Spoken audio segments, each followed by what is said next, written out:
कसे आहात बालमित्रांनो? कुठला ना कुठला गेम तर तुम्ही खेळतच असाल ना.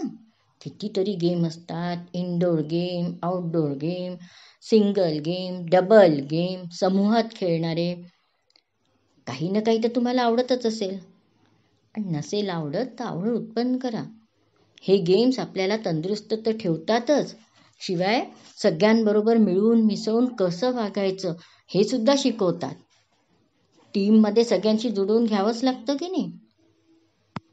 तुम्हाला काही सायन्सचे प्रोजेक्ट राहत असतील, मिळून करायचे, काही प्रयोग प्रदर्शनात दाखवायचे, मग तुम्ही दोघं तिघं मिळून करता, हो की नाही. मग दोघा तिघांनी मिळून कसं करायचं, एकमेकाला कसं समजून घ्यायचं, या सगळ्या गोष्टी आपल्याला पुढे मोठं झाल्यावरही कामी पडतात. तर अशीच एक गोष्ट अब्दुल कलाम त्यांनी सांगितली आहे. अब्दुल कलामजींना तर ओळखताच ना तुम्ही. ते आपले भारताचे राष्ट्रपती तर होतेच, शिवाय ते भारतीय अंतराळ संशोधन संस्था इस्रो इथे पण काम करायचे. अनेक उपग्रहांचं यशस्वी प्रक्षेपण त्यांनी केलेलं आहे. एकदा असंच 1979 साली एक उपग्रह प्रक्षेपित करायचा होता. काही सोपं नसतं बरं हे काम. हे पण एक टीमवर्क होतं. आणि या टीमवर्कचे त्या काळी अध्यक्ष होते प्राध्यापक सतीश धवन. आता जो प्रमुख असतो तो पण कसा असावा हे पण यात शिकायला मिळेल बघा. इतक्यात तुम्ही एक विमान अपघाताची गोष्ट तर ऐकलीच ना.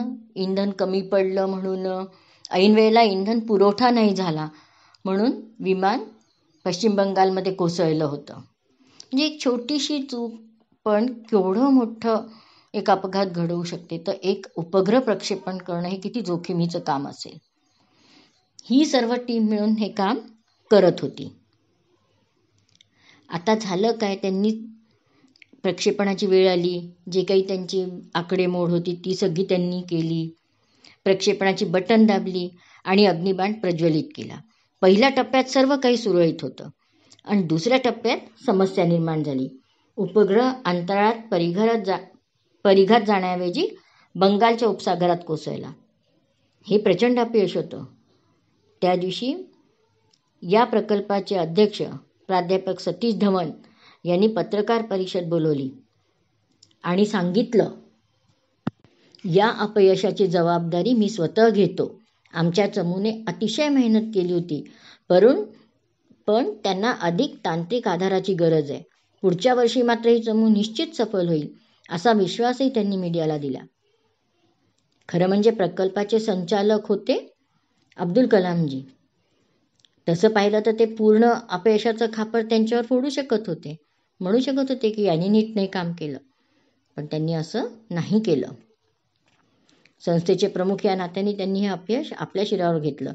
पुढच्या वर्षी जुलै 1980 पुन्हा उपग्रह प्रक्षेपित करण्याचा प्रयत्न केला गेला आणि या वेळेला सर्व व्यवस्थित झालं. प्रक्षेपण यशस्वी झालं. संपूर्ण देश आनंदला.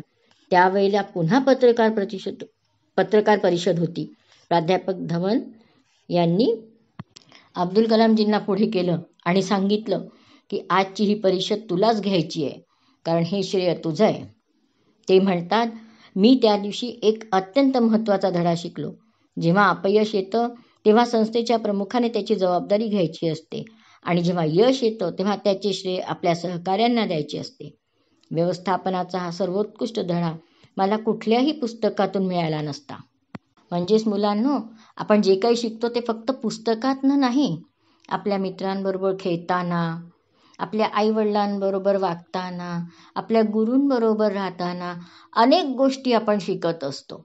या कुठे आपल्याला पुस्तकात शिकायला नाही मिळत. कशी काय वाटली मुलांना तुम्हाला ही गोष्ट? तुम्ही पण खेळणार ना तर एखादा टीम गेम, म्हणजे तुम्हाला खूप खूप मित्र तर मिळतीलच, शिवाय सगळ्यांशी जुळून कसं घ्यायचं, यशाचा आनंद, दुसऱ्याच्या यशाचा आनंद कसा साजरा करायचा, हे सुद्धा आयुष्याचे उत्तम धडे तुम्हाला शिकायला मिळतील.